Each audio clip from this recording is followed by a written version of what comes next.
Hola, what's up everybody? If you guys are interested in any merch, discounts, or tools that I use, please go to the first link in the description. It'll take you to my website. Stay up to date, see all the platforms that I post on, and you can also check out the tool link. Once you click on it, you go here. Everything's broken down into categories, so you can easily find whatever you're looking for. Now enjoy the video. Alright, go ahead and call me Callback Carl. I had maintenance here, but you notice this one's not running. So let me check the temp on this one, and then we'll see what the hell happened here. I didn't check the breaker. I've been forgetting to do that lately. So there's pressure controls. It could be low on charge. Or picked up on the video that I did tech support. I don't know if you guys noticed, it kept calling me Carlos. So yeah, you can call me Callback Carlos. So I opened up the panel. We have power.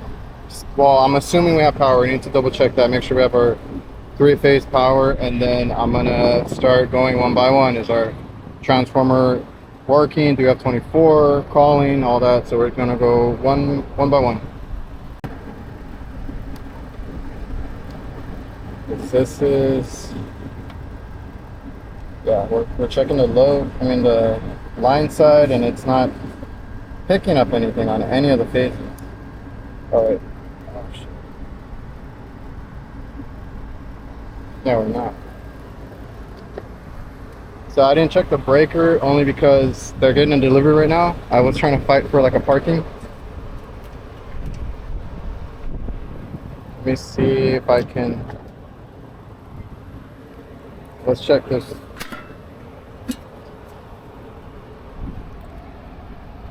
Nothing burnt up. It looks horrible. Well, not horrible. It looks old, but nothing burnt up. So we're gonna check our line coming in.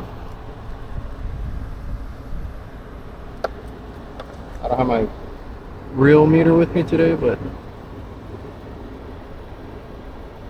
okay. So we have a breaker that's tripped, or if they turned it off, dude, I swear. Let's go check that real quick.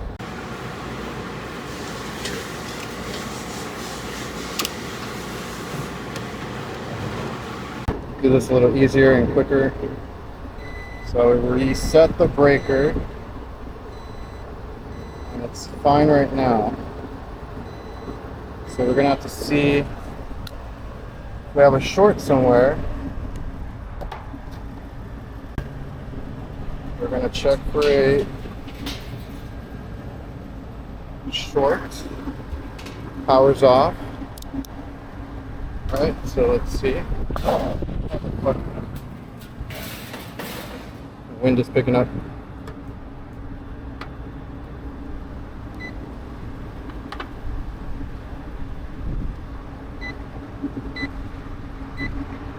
What can I do?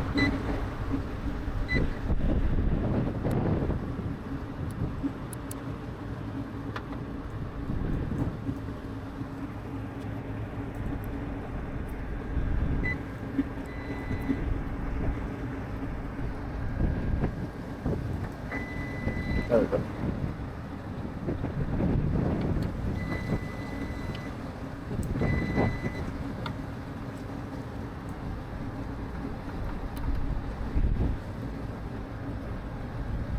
So I need to isolate.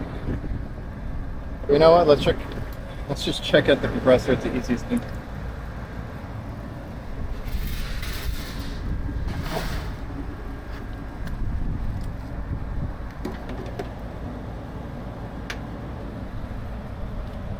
Scratch this a little bit.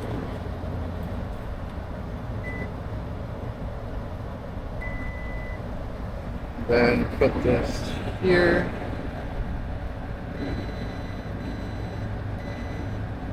Damn. Complete ground. What the hell? Oh man. That sucks. This is a huge compressor. And I'm fucking slammed right now. Alright, so I mean that's not something I can predict. I know some guys like to use the megometer There's one by Subco that does like the you know, good to bad rating, but you never know with these compressors. Like, how are you going to predict that, you know? Alright, so I got to tell them shorter compressor, they're going to need a new one. We'll get the information off of it, and it's going to be hot as hell until we get that. Disconnect off anyway, but let me, because the blower came on. So there's nothing there that would have caused that, so I'll see how old this thing is. I don't think we've ever had a major repair on this one either. Like, I don't see what would have if there was any outside, you know, human error with a repair or something that went wrong, because I don't think there's been any repairs on this one.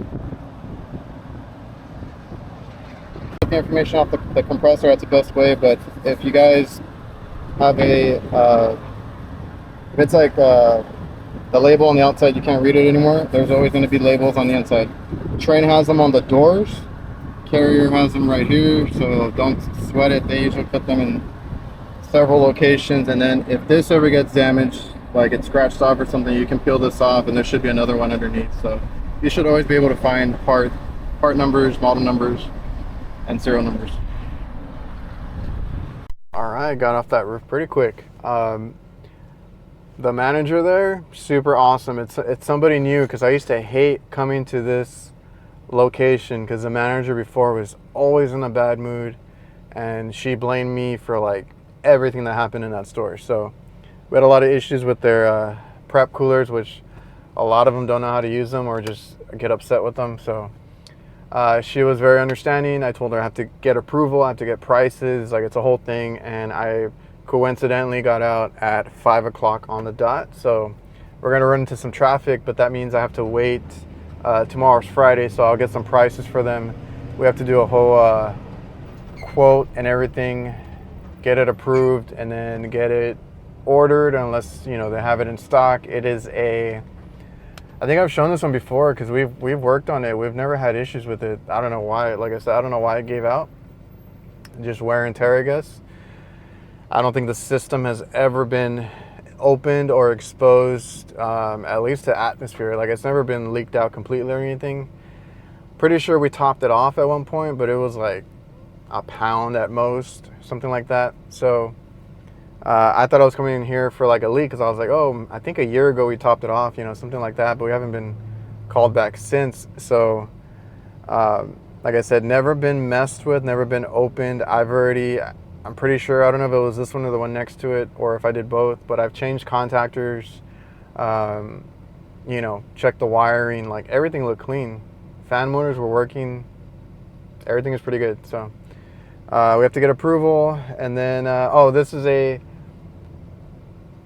like an all-in-one. It's a 2-stage single compressor, so you're gonna have a TXV and a solenoid in here, and the rest of it is that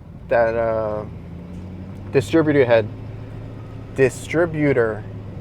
that you see on Carriers. And then the second, or the other stage, is going to be the solenoid that if it needs a second stage, it'll kick it through a TXV valve. So it has that, and it also has a heat pump, or it is a heat pump, so it has a reversing valve. I only have 2 locations that actually have this setup, I'm pretty sure, because I actually went to both locations today, so I hope I'm remembering it right. There is like a reversing valve above the compressor. If this one didn't have it, then I'm thinking of the other one, but I'm pretty sure they both are exactly the same. It's a 2-stage heat pump. I think I've worked on one before, which also had an issue with the compressor, coincidentally, and those are bigger than normal because it handles 2 stages. So it's a lot more tonnage in that one compressor. So she was very understanding, and I had just came here for maintenance, so Callback Carlos coming in, and she remembered. She's like, you just came and cleaned it. I don't know what happened, but she didn't blame us, right? which is what like a lot of them like to do. Like, oh, you were just here, you must have done something. So she was like, no, I don't know what happened. It just stopped working, you know, yesterday or today. And I explained to her, I'm like, I went up there. There's like no signs of damage, a leak, or anything. It is just shorted out. And like I said, when I came, it was temping. It was like 60 degrees or under, because they have an issue with their heat in there too. But it was like 55 to 60 easy, because I usually check the temperature on these things. So they're gonna have to wait, right? But we'll see where they put it on the priority list, because right before summer they had one give out. Now that one is a 2-stage 2 compressor. They've complained about it, but they haven't approved it. So that building gets hot in the back, but the unit's at least throwing fresh air, I guess, right? It's, I don't know what it is, like 70, high 60s at least on one compressor, as far as like the temperature coming down. But they told us, no, not yet. We'll wait. Then another compressor gave out like 2 or 3 days ago. That video should have already been out. That's the one where I noticed one compressor was, you know, nice, sweating, everything. And the other one looked super dry. Like the line set was already getting like a green color, because it had not been, it had been wet and then dry, and it never started up again, right? It's all super dry. So that one, I was going through it. I didn't check power and all that, but I was going through it, and I was gonna do my checks, and then I noticed the plug, when I pulled it off, one of the pins was basically gone. So we just quoted that one out because they wanted it ASAP, and then I don't know if it got approved or not yet. I haven't checked. And now they got this one, so you know. We'll see. Usually when we put these in, we just make sure all the wiring's good, and the contactors, we'll change them out. There's not much else. If there's no other issues with it, if it's not a burnout, we'll see if we'll ask to test it, all that. But for the most part, you know, we just put them back in, make sure the electrical's good in the contactor. This one had a trip breaker because that compressor just tripped it. We reset it, just make sure everything else turned on, and you know, we got to put that one back in. We got to put a new compressor in and see what happens. We'll see what they say. Like I said, we'll see what priority is for them. And so far they have 3 compressors that we got to change out. Maybe it doesn't even get approved. Maybe they want to let them sweat. Hope you guys enjoyed the video. Quick video, little rant here and there, but it happens. It was a late call. I'm kind of glad that it wasn't anything tedious where I had to be there, because I'm getting out at 5. I got to go get on a live stream, and you know, I feel bad for them. I feel bad for the lady there, because she was very nice. But if I could have, we would have gotten it working. If it was a motor, capacitor, contactor, burnt up wires, you know, anything else, I can pretty much get it going. A bad compressor, single 2-stage nonetheless. Like, I can't even leave it running on one compressor like I normally do. You know, it is what it is. So remember to like, comment, subscribe, all that good stuff. I'll see you guys.